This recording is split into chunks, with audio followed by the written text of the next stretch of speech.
Hi, I'm James at Bespoke Airsoft and welcome back to another episode of Bringing It Home, where I bring products home with me and give you my honest opinion and unbiased review.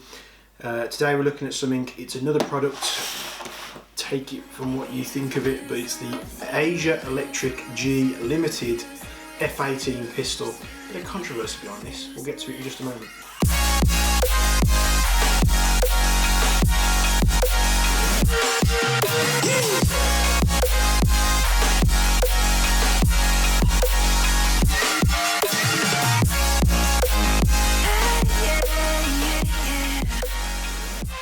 So the AEG Electric G Limited F18 gas blowback pistol, you might be watching this video thinking, what on earth is that and why do I care about it? Well, when these came into us, it was a bit of an unknown, it slipped under the radar, and then when I realised what it was, I actually got a little bit excited for it.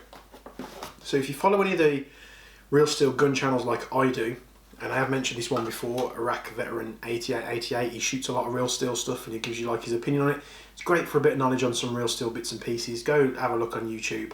And I think that's probably the reason why I got more excited for this pistol than what I should have done. This pistol, in my opinion, was destined for Cybergun, and the release from Cybergun may be a license thing, but if you did not know, Cybergun have pulled, Sig have pulled all licensing from airsoft companies in terms of Cybergun, and Sig are going to be focusing on releasing their own airsoft products. The M17, which is the sort of the airsoft iteration of the P320, the one that was sort of put through the trials in the US for their new service pistol. Quote me on that if I'm wrong, because don't quote me on that if I'm wrong, because I probably completely balls that up.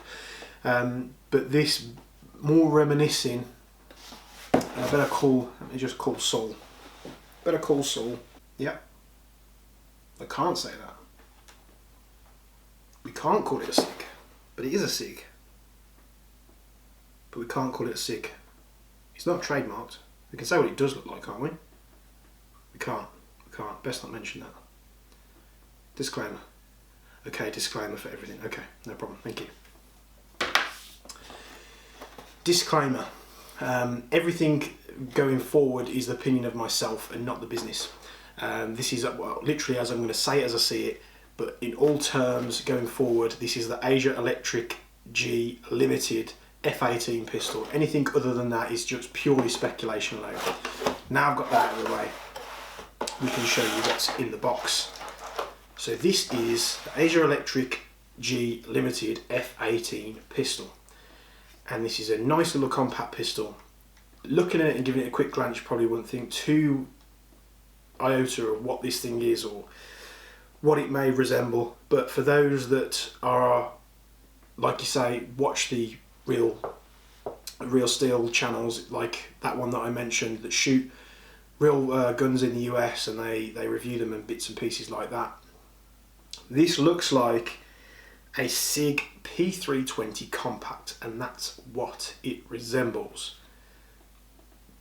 But it's not called a Sig P320 compact, it's an AEG F18, Jesus Christ. So this resembles a Sig P320 compact, although it's not a Sig P320 compact,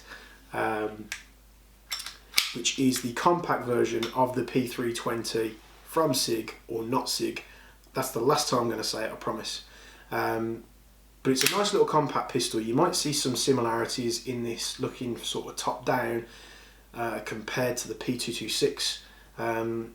Sig obviously have the P226, and then they have the P228 and the P229, which are the compact versions of the 226, and this would be sort of that comparative product compared to the P320 being the big 226 model and the compact being the 228s and 229s, because it is a compact pistol, it's a lot smaller. Obviously I've got the Gen 5 Glock here from WE, and you can see it's a little bit smaller, it's a compact pistol. So obviously looking at the side on, it does look very modern compared to other pistols that that company does. It's very ambidextrous friendly, apart from the takedown lead, which can only be found on the left hand side. So you've got the slide release, which can be found on both sides, you've got the safety, which can be found on both sides, and then I presume The mag release can be switched because there's 2 notches on the mag itself, so that could be switched over. So lefty friendly, which is good for you out there. There's many more left-handed airsofters coming into the sport now, and asking about sort of left-handed conversions for like VSRs and bolt actions, for instance. So it's nice that you can pick up a pistol that you can get familiar with straight away, and you can just switch a few bits over and you're comfortable using it straight away. Finding holsters for this thing in left hand may be a little bit more difficult. So it looks very modern and very new from the side on. However, if you look at it from the top, it looks very much reminiscent of the sort of the 226, 228, 229 lineup, and you can see the similarities in the slide. We'll get this under the top camera in just a moment. So you've got the ambidextrous controls.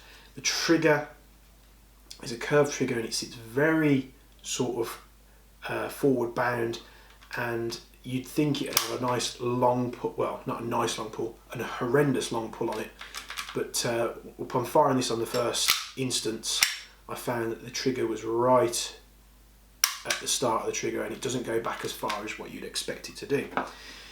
The magazine itself, it kind of looks like a hybrid between like a PX4 and a high capper style magazine. Double stack with a nice bumper on there at the bottom, which the notches on the bumper fit into the shape of the lower frame. You've got nice texturing on the grip here. To be honest, it's quite grippy. You know, with gloves on, it's going to be better as well. If you're into your stippling and stuff, you're going to have an absolute field day with this because you've got loads of real estate there to mess about with. The slide is blank, as you can see. There are no trademarks on this thing for obvious reasons, but you've got 9mm by 19 on the barrel there, just to signify that what round the real pistol may fire. You can see that interesting blue sticker which appears on a lot of gas blowback pistols on the market, which would signify that it's made by WE, and from all I can tell, that is true. So what I imagine is this gun was destined to go to Cybergun, made by WE, licensed under Cybergun, and then put as like a licensed product on the market. But because that company has pulled the licensing, I imagine that they just decided to release it as an unbranded, unknown model. So this does come in tan as well.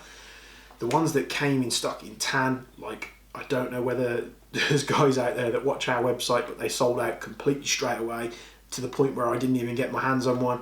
I would love to see the tan one, because I think the newer style of this real pistol looks really good in tan. Like that M17 that Sig are releasing looks absolutely superb in the FDE colour, and I can't wait to get my hands on it. So we'll get the top camera, we'll get it pointing down so you can see this a little bit more in detail, and we'll go through those bits in just a moment. So stay tuned. So this is the AEG F18 gas blowback pistol. As you can see, the finish here is really nice, and like I said before, indication that this has come from WE with that made in Taiwan sticker you see there with the sort of chromatic blue that they like to use. As you can see, the finish is nice and lovely. To compare this with the finish with the previously reviewed Glock 17, the new one, the Gen 5, you can see they're very similar. Now, like I said before, this is a bit of a naughty one. This pistol, I think, was destined to go to Cybergun as a Sig release, but because Sig have pulled the license off Cybergun, I imagine the order was cancelled at some point, maybe. But disclaimer here, this is just my opinion, so this is not the opinion of Bespoke Airsoft. This looks very reminiscent of a Sig P320 compact, and let's face it, it is a Sig P320 compact, but without the licensing, without the markings or anything like that, and under the brand AEG F18, which, you know, let's face it, we all know where it's come from. But it's a very nice new pistol. It's very comfortable. Looking at it from the outside like that and picking it up, you wouldn't really take much notice unless you really do follow what Sig do. If you go and follow the Real Steel videos on YouTube from the likes of Iraq Veteran 88, I believe, they shoot a lot of Real Steel stuff. I tend to watch them all the time just because it's cool to see, you know, what's available in the real still world, and to see whether airsoft companies sort of follow suit and try and do something. So this would be the compact version, which, what was it, the P22, there was P226, wasn't there, with Sig, and then there was the P228 and the P229. So I imagine this is one of the later numbers compared to, say, you got the P226 and then you got the P228 and 9. This would be the P320, and then this would be the P320 compact. So in the comparison, the comparative compact size pistol. But magazine here, as you can see, looks a little bit of a mix between like a PX4 magazine and a high capper. It's kind of, as you can probably get what I say there. I believe these can be switched from left to right hand side with the mag release, as you can see here. There's notches on both sides, and the magazine release is the same on both sides, so not confirmed, but it looks like it might be. Nice sort of build quality on the magazine. You know, you can tell it's WE, like I said before. If you take a quick look at how the magazines are constructed, they like to, you know, put this screw on the bottom, which is pretty central. Now this, if WE keep making magazines, gas magazines for new pistols and new releases, they need to keep with this screw, because let's face it, at the end of the day, we've all been there. We've all took the magazine out after it's been stored for a couple of months. So you go into a game, you gas your mags up and they're leaking. And 9 times out of 10 with a WE product, with any product that they do, you literally, you know, 16th of a turn, that screw, and it normally solves it all. It's literally just that being a little bit loose. For some reason, Marui's gone back to using a pin design now, which I think is complete wrong direction. You know, you do the pins and you go to the screw thing, and then you go in the right direction, and any issues, you know, you can tighten it up. They must have had some problems with the screws going, or threading, or people over tightening them, which is probably why they've gone back to the pins. But it's just it's the wrong thing to do, because, you know, the amount of WE and Marui pistols that I've owned over the years, the only gas blowback product that I've ever had a problem with the screws pulling the threads out with the KJ Works KCO2, the short sort of curved mags that used to explode, and literally the gas pressure used to pull the screw out. But I'm going to babble on anyway. So nice that they've kept this design. As you can see, the WE valve there, we all know where it's come from. So let's pop this back in. I'm going to get that stuck now, aren't I? There we go. So nice quality magazine. You know, even though it is a compact, like I say, it's PX4 size, so you're going to get good gas capacity out of this thing. Onto the pistol. So it's ambidextrous with the slide release and the safety. The safety being that there, and it stops you from pulling the trigger. Slide release found on both the left and the right hand side, as you see there. It's ambidextrous friendly. It would make sense that this magazine release is reversible to the other side, and as you can see there, the safeties fell out because the screw is loose. So we'll have a look at that in just a moment. That's just a build error, I think, from the factory, but we'll go into that in just a second. So we'll lock the slide to the rear. You'll see this sort of guide system where the release goes round, so it goes round the slide, and then you'll see on the frame it sort of mimics where this little thing's going to go. All the way to the front there, it stops, it doesn't go too far, which is nice. Get the slide release forward, slide comes off. Looking at the slide, they've got a pin fixed guide rod, which is nice spring on there. It's, you know, very well constructed. There's no real corner cutting that I can see there, but expect the same sort of materials and quality from other WE pistols. Just going to take the barrel out here. The barrel comes out nice and easy. And as you can see,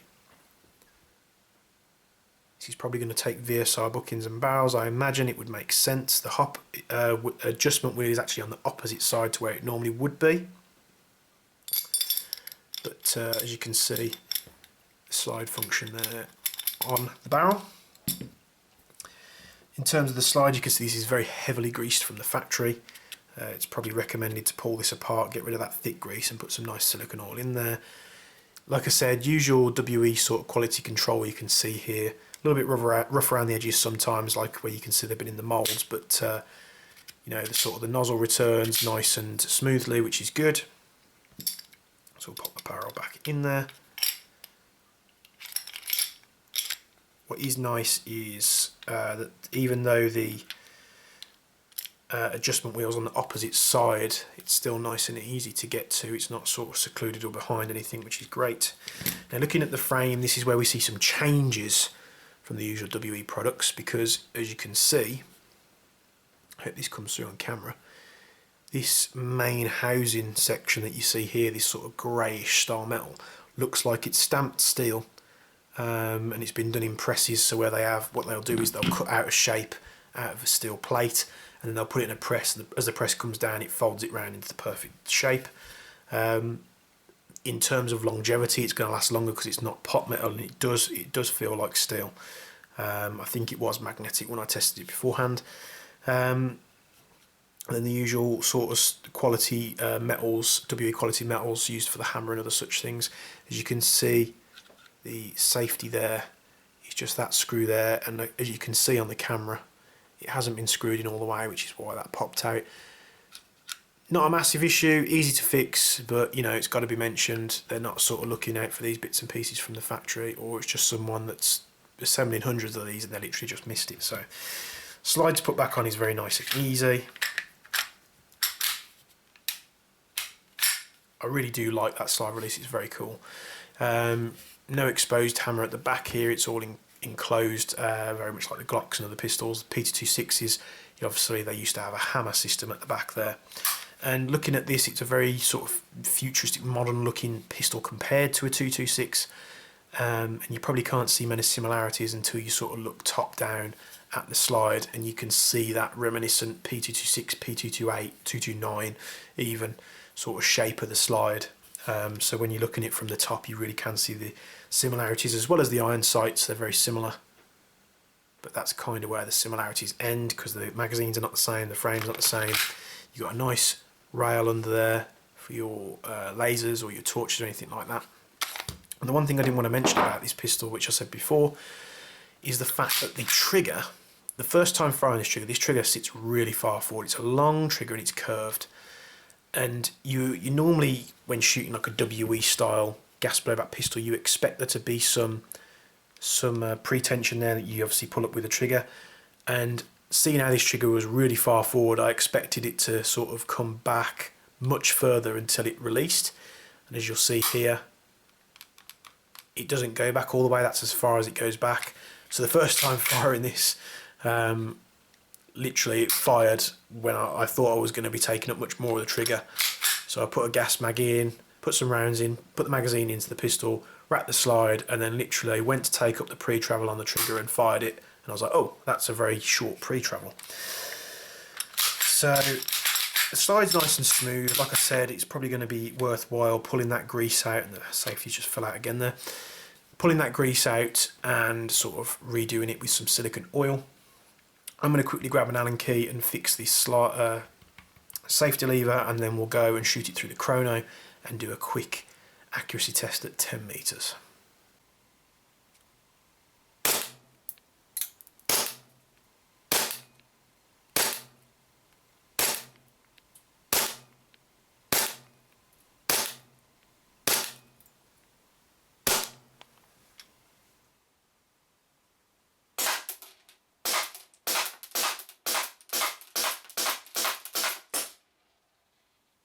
So as you can see there from the chrono results, nice and snappy on the trigger. It's doing a little bit lower FPS, sort of about the 270, 280 mark, which is expected from a smaller barrel, being a compact version. Other sort of pistols like Glock 19s and other compact pistols, for instance, the smaller SIGs as well, will do lower in terms of muzzle velocity compared to their brother and sister pistols that are much larger, for instance. So respectable FPS out there, sort of looking about just under a joule, 280. It's about what Marui's sort of come out of the box. Nice and snappy. Lock back on the final shot. I only did put 10 rounds in this. That was with 0.2 gram BLS BBs. And as you'll see there from the accuracy test, 0.2 gram BBs. I hadn't set the hull up, I hadn't messed with it absolutely whatsoever. Put 10 0.2 gram BBs in this magazine. Popped it into the pistol, wrapped the slide, and literally just pulled the pistol up and shot. I didn't take my time with it. No, this was from a standing position at 10 meters as well, which you'll see. Setting the hop, putting 0.25, 3.3 gram BBs in this, you're going to get a lot better results, as well as if you're putting upgraded parts, whether you're putting barrels, hot rubbers and such. But it just gives you a baseline, and every pistol that's reviewed on the Bringing It Home series will be done exactly the same way, just to keep it fair. There's no trickery here on camera. There's not me pulling any stunts saying this is the best pistol since sliced bread. It's literally just shoot it and see what it does. Obviously, brand new pistols out of the box. This is covered in transport grease. So if this was my pistol, I'd be taking it apart, getting rid of all that dirty grease, putting some high quality lubrication in this pistol, and then setting it up for what I was using it for, setting the weights, perhaps going to 2.5s maybe at least as a minimum, setting the hop and such, perhaps putting, upgraded inner barrels and hot rubbers. I think hot rubbers may be the better option to start with, like a 50-degree maple leaf or something like that. Problems with this pistol out of the box was literally just the safety lever, as you see here, which can operate from both sides, and it was literally just a grub screw on the inside which hadn't been tightened up at all. So it's not a fault of the pistol, it's just a fault of the way these been assembled at the factory. So we will of course try and check these pistols before they go out for that, but sometimes they do get missed, so it might be worth, if you're pulling this out of the box, if you've ordered it from us, just checking that grub screw, make sure it's tight. But really happy with the performance from this. Compact pistols are a bit of a funny one. I have sort of used some myself over the years, in terms of like some M&Ps, and the last one I had was a Glock 43, I think it was, the unlicensed version of now the Umarex Glock 43, which was very nice. But it's one of those compact pistols. I mean, sort of the mid-sized compact, what I would call it, like this, and the Glock 19s are very usable. When you go into sort of the much smaller pistols, like the really compact 1911s or the VFC or the Umarex Glock 43 for instance, don't expect crazy results out of them, because they don't have superbly long barrels, they don't have high FPS, the magazines don't hold a lot of gas as well. But this, I can honestly say I would carry, but I would not be leaving it standard. I would perhaps, like I say, put a new hot rubber in there, set it up for some higher, high quality rubbers, and some higher gram BBs, like 2.5s for instance. And then probably what I would do is use it for your walk-on skirmishes, probably not, but without some bits and pieces just being changed there out of the box, probably not. But for your milsim events, and for those that really like this style of pistol and know exactly what it is, it's perfect. And if you know someone that can put some nice markings on there for you, great, because it will just transform the pistol. So this is the AEG F18 gas blowback pistol, the Sig P320 compact, and I hope you've enjoyed it. I hope I've covered some bits and pieces for you. Please feel free to like, subscribe and hit that bell notification on the YouTube channel. It does help a lot, and it makes you aware of when we're releasing new videos. We're going to have a lot of W pistols coming out at the moment, as well as some new content coming on the way, as well as some giveaways, and we'll see you in the next video. Thank you very much for watching, and have a nice night.